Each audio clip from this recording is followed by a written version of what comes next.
Salam sejahtera dan salam sehat untuk kita semua. Bersyukur bagi Tuhan untuk hari baru yang Ia berikan bagi kita semua sampai saat ini. Berjumpa lagi di Renungan Pagi Lensa Efata Guntung Payung. Mengawali aktivitas hari ini, mari Bapak Ibu Saudara-saudari kita melandasinya dengan firman Tuhan. Namun sebelum itu kita satu di dalam doa. Mari kita berdoa. Allah Bapa yang bertakhta dalam kerajaan surga, bersyukur untuk hari baru yang boleh kami masuki.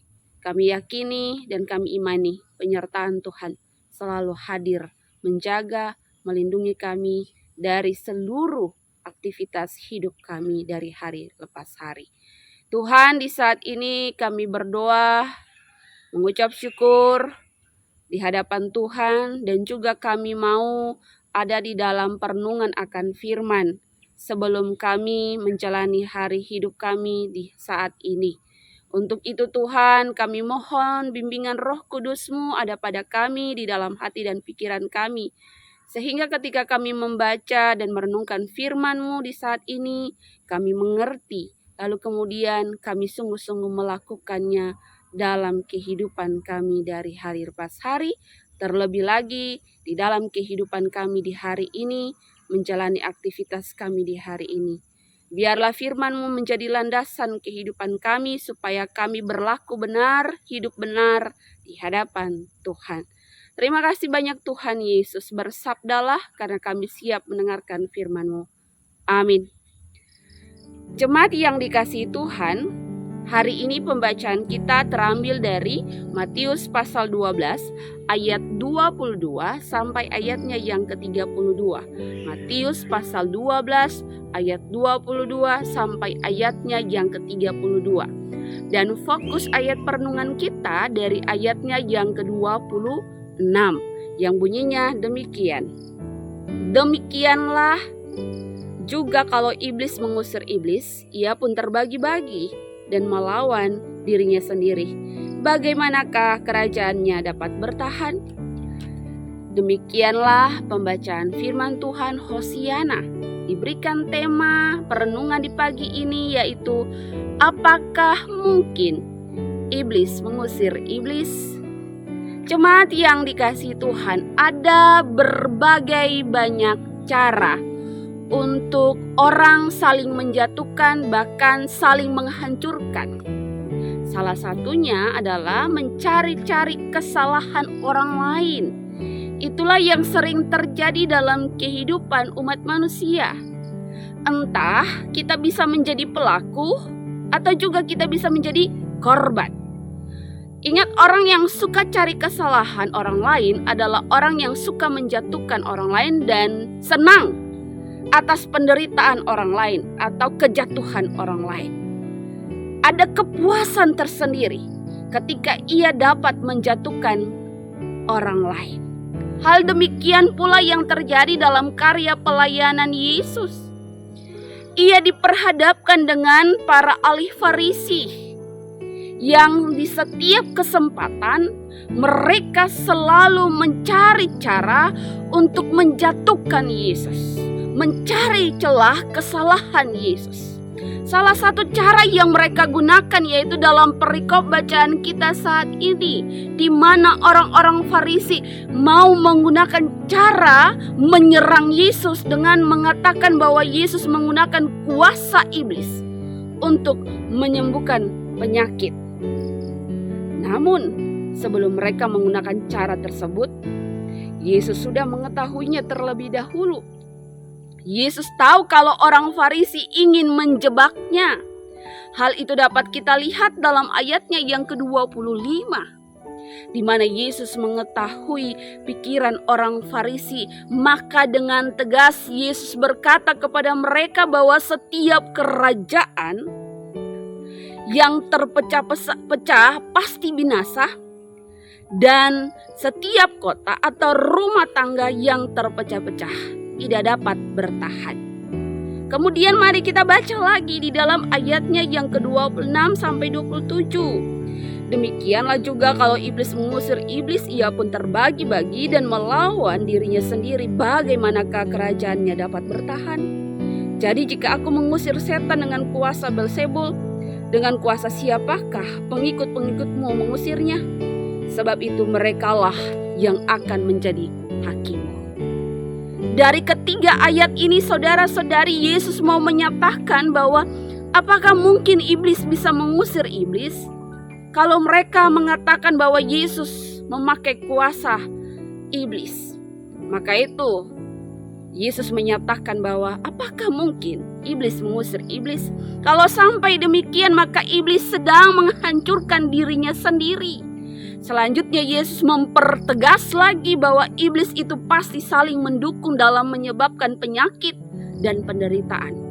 Ia tidak mungkin mendatangkan kesembuhan, melainkan menghadirkan kesulitan bagi manusia.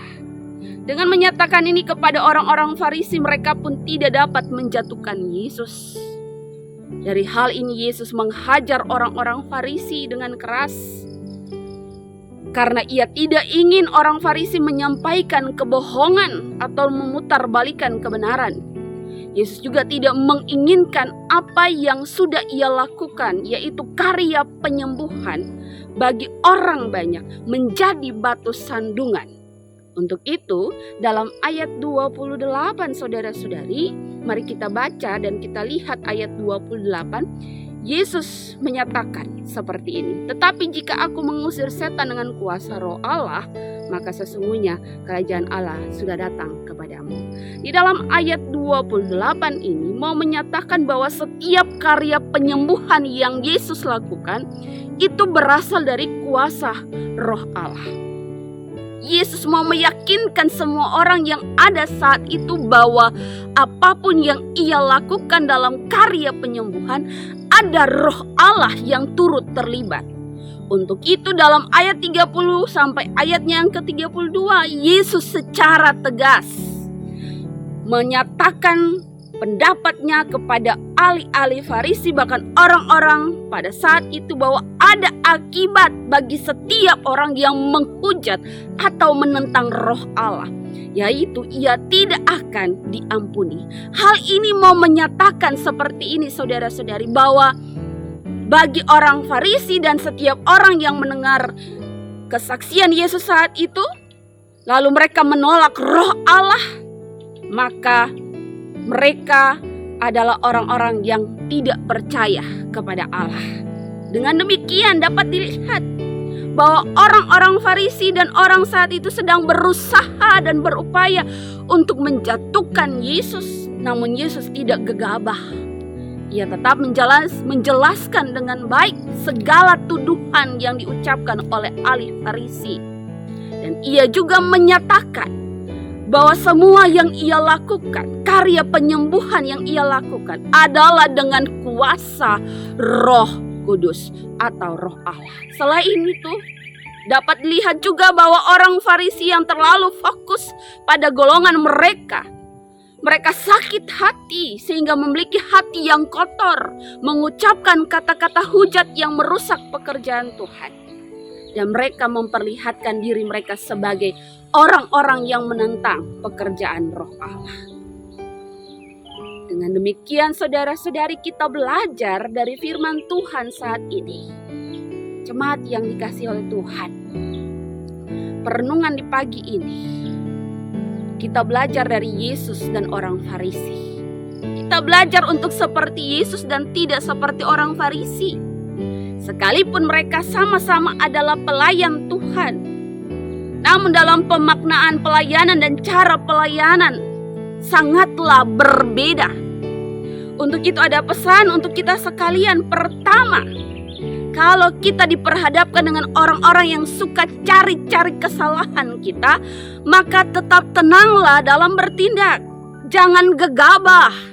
Minta tuntunan Roh Allah agar kita dapat mempertanggungjawab segala hal yang baik yang kita lakukan di hadapan Tuhan. Ingat, tidak perlu marah, apalagi menyimpan dendam dan lain-lain. Namun serahkanlah semua untuk Tuhan. Poin yang kedua, kuasa iblis akan selalu hadir dalam kehidupan kita. Baik dalam persekutuan bergereja maupun dalam kehidupan bermasyarakat. Iblis ada di mana-mana. Maka itu, mari waspada supaya jangan sampai kita jatuh dalam segala hal-hal yang berbau jahat, iri hati, dengki, fitnah, dan lain-lain. Suka mencari-cari kesalahan orang lain. Jangan, saudara-saudariku. Untuk itu tetaplah minta tuntunan Roh Allah hadir dalam hati dan pikiran kita. Sehingga kita tetap menyatakan kehendak Tuhan dalam kehidupan dengan sesama. Poin yang ketiga, bagi anak-anak Tuhan, para pelayan-pelayan Tuhan, janganlah suka mencari-cari kesalahan sesama teman pelayan, atau ingin sekali melihat teman pelayan ada dalam kejatuhan. Kalau sampai kita ada dalam tindakan yang demikian, maka kita sedang menentang Roh Kudus. Dan kita sedang ada di dalam keadaan sikap hati yang tidak berkenan di hadapan Tuhan. Untuk itu saudara-saudariku, jemaat yang dikasihi Tuhan, mulailah hidup dalam sikap hati yang berkenan di hadapan Tuhan. Jauhkanlah segala pikiran dan hati yang jahat dalam melayani Tuhan. Itulah yang harus kita lakukan. Biarlah firman Tuhan yang kita renungkan saat ini mau menguatkan kehidupan beriman kita, mau ada dalam kehidupan yang berkenan di hadapan Tuhan. Tuhan Yesus memberkati. Amin. Jemaat yang dikasihi Tuhan, mengakhiri renungan kita di pagi ini, mari kita satu di dalam doa. Allah Bapa yang bertakhta dalam kerajaan surga, kami bersyukur karena kami sudah boleh ada dalam perenungan firman di pagi ini. Buatlah kami sungguh-sungguh memaknai perenungan ini supaya kami hidup sesuai berkenan di hadapan Tuhan. Dan kami mau untuk hadir menyatakan hormat dan kemuliaan nama-Mu. Terima kasih banyak Tuhan Yesus. Haleluya. Amin.